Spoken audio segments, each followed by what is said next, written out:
Hi, this is Meteorologist Steve Pellettiere, and I'm the Weatherman. Thanks for checking into the weathermanpod.com on your Friday. And it's the 17th day in the month of January, 2025.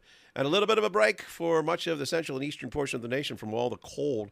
That's short-lived. There's a big area of high pressure moving right down out of central Canada, central and western Canada, down through Alberta and then through Saskatchewan. And it's going to be moving across the Dakotas. That cold front associated with that will be arriving here sometime on Sunday.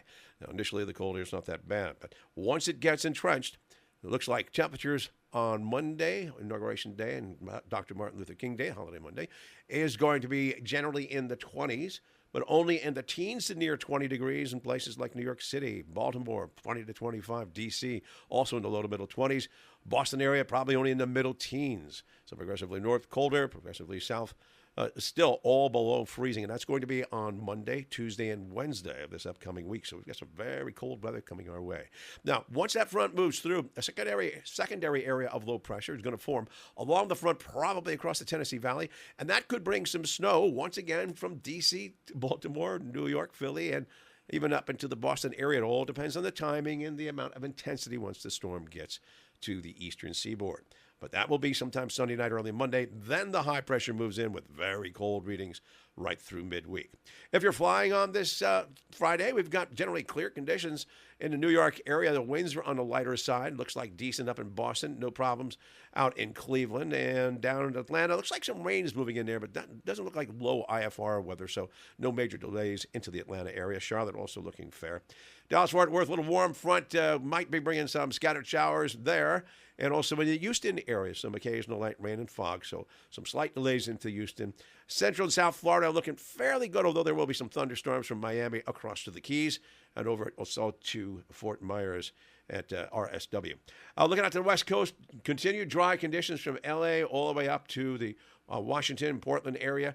Looks like that weather will remain dry with high pressure. Is just off to the west and northwest of Washington and Oregon, and that's going to be moving in. There is an upper-level low-pressure system just north of San Francisco. That may take a position over the central and southern portion of the Four Corners region that may set up a little bit of a Santa Ana wind, but it doesn't look too bad at this point. Now, we were talking about Los Angeles and its water situation. Basically, they get very, very little rainfall from, I would say, April, May, June, July, August, September. Those are the months we usually have the wildfires. Hardly any rainfall whatsoever. September and October. It starts to pick up a bit as you get towards November and December, but still probably under about a couple of inches in the LA basin. And you get your most amount of rainfall in January into early February. Now, we haven't seen that much rainfall there, but when you consider that an area that houses 9 million people and that large, using water that comes down from the Sierra Nevada and eastern sections of Northern California, it's a tough go when, everything gets fairly brittle. And the burning does always result when you just have a start of a wildfire. It's very hard to contain. So we're going to talk about that aqueduct. That aqueduct was 100 years old in 2013. It was the brainchild of a guy named Mulholland. And now they've also had some other aqueducts that they built into the LA area to supply them with water.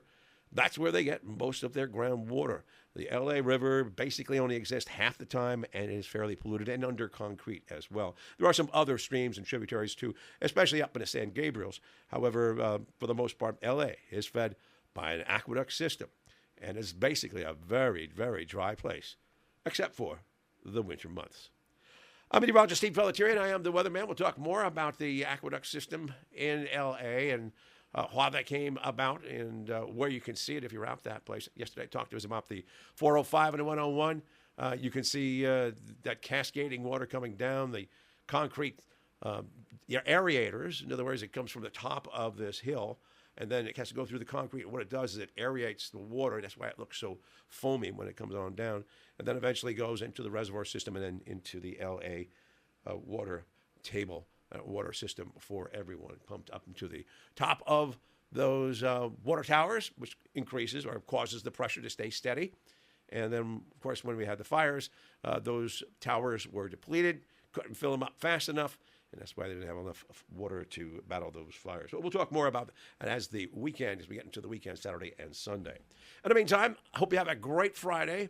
Looks like some cold weather coming in next week, so get ready to bundle up and plan your week accordingly. It's going to be very, very cold out of doors Monday through at least Wednesday or Thursday of next week. I'm Steve Pellettiere, and I am the Weatherman. Hope you have a great day today. A little cold, sound a little raspy, but we'll get over that. We'll talk to you first thing on Saturday. Take care.